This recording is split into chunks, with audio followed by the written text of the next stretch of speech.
খুলে যায়। তো এরকম যখন প্রথম একদিন আসি, এসে দেখি ব্লক অফিসে যে হোটেলটা হেমন্ত বাবুর হোটেল বলে পরিচিত, পাশে আছে যে হোটেল, সেটা বন্ধ আছে। এবং সেখানে আমি বুঝতে পেরেছিলাম আমি কোনো রান্না বান্না জানি না। সারাদিন শুধুমাত্র জাস্ট ভাবছি যে কেউ হয়তো আমাকে ফোন করবে। লাস্টে আমি বাবলুদাকে ফোন করলাম যে বাবলুদাকে হোটেল বন্ধ আছে, আমি রান্না করতে জানি না, তোমার বাড়িতে আজকে খাবো। তো রান্না করার গুরুত্ব কিন্তু আছে। আজকে যে ছেলেমেয়েরা রান্না করছে বা তারা নিজেরাই কিছু না কিছু করেছে।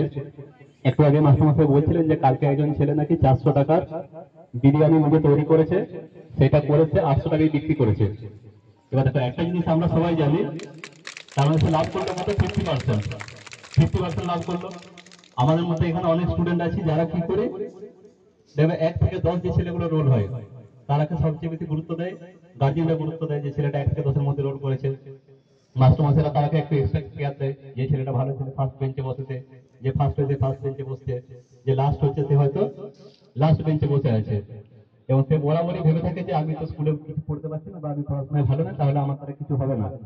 কিন্তু এই যে সুযোগ মাস্টারমশাই করে দিয়েছে এবং তোমাদের যে সহপাঠী আগের দিন 400 টাকার জিনিস 800 টাকায় বিক্রি করেছে, অর্থাৎ ডবল লাভ করেছে। এবার সেই ছেলেটাই যদি মাসে 50,000 টাকার এরকম পরে বড় হয়ে একটা ব্যবসা করতে পারে যে আমি বিরিয়ানি রান্না করব, 50,000 টাকার বিরিয়ানি মাসে বিক্রি করব, তাহলে 50,000 টাকা যদি ইনভেস্ট করে তাহলে তো 1 লাখ টাকা লাভ করবে, তাই তো?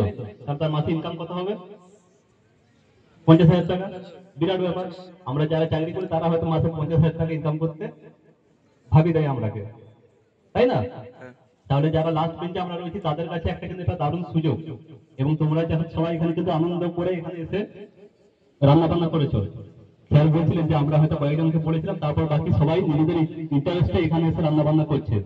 এই একটা কাজ প্রথম হয়তো স্কুলে তোমরা ইন্টারেস্টে করলে, আমরা পড়াশোনাতে ইন্টারেস্ট নিয়ে করি না, পড়াশোনা হয়তো বাড়িতে আমরা চাপ দেয়। এটা হয়তো আমাদের কি দোষ আছে যে আমরা হয়তো সেভাবে স্টুডেন্টদেরকে গাইড করতে পারছি না, তারা এত আনন্দ সহকারে আমাদের ক্লাস করছে না, আসছে না। আমরাও আমাদের ছাতি নসল এলাকায়, তোমরা যখন বড় হবে তোমরা তো সবাই চাকরি নিয়ে আবার পড়তে চাইবে, তখন দেখবে আমরা কি করি, আমরা একটা কোনো কোচিং দিই ফ্রিতে।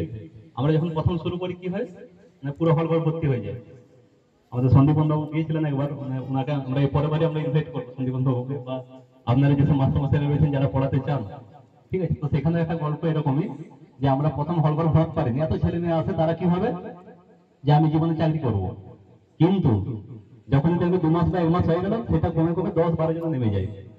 তারা কি বুঝতে পারে যে তাদের মধ্যে আর হবে না, ঠিক আছে? অ্যাকচুয়ালিতে তারা কন্টিনিউটি হারিয়ে দেয়। কিন্তু এই যে কাজটা দেখো, এখানে মাস্টারমশাই বললো প্রথমে কম ছেলে ছিল, তারপরে কিন্তু বাড়ছে, মানে পুরো উল্টোটা হচ্ছে, তাই না? তো সকলকে জীবনে এভাবে বেরিয়ে আসতে হবে। আমরা শুধু পড়াশোনাই করবো সেটা নয়, পড়াশোনা বাদ দিয়েও জীবনে অনেক কিছু করা যায়। সবাই আমরা পড়াশোনা করে চাকরি পাবো না এটা ঠিক, কিন্তু পড়াশোনা করতে হবে শুধুমাত্র নিজেকে জানা বা নিজের আশেপাশকে জানার জন্য, তাই না? তারপর এরকম প্রচুর ব্যবসা আছে। আজকে রান্না করছো, মাস্টারমশাই একটু আগে বলছিলেন যে একটা ছেলে এখানে স্কুলে কাঠের কাজ করছে, তাই না? সেই ছেলেটা হয়তো কোনোদিন ভাবেনি যে সে জীবন ইনকাম করতে পারবে, সে হয়তো স্কুলমুখী হতে পারেনি, কারণ তার ভয় ছিল যে সে পড়াশোনায় ভালো নয়। কিন্তু সে আজ কাঠের কাজ করে হয়তো মাসে 3-4 হাজার টাকা, পার ডে 3-4 হাজার টাকা ইনকাম করতে পারবে। তাহলে এইসব কিন্তু অনেক স্কোপ আমাদের আছে।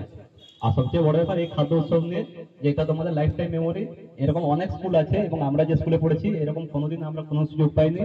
এই মেমোরি তোমাদের সারা জীবন থাকবে, এটা তোমরা কোনোদিন ভুলতে পারবে না যে এরকম একটা এখানে ফুড ফেস্টিভ্যাল ছিল যেটা সারা জীবনের তোমাদের সম্পদ হয়ে থাকবে, ঠিক আছে? তো এই ফুড ফেস্টিভ্যালটা তোমরা এনজয় করো।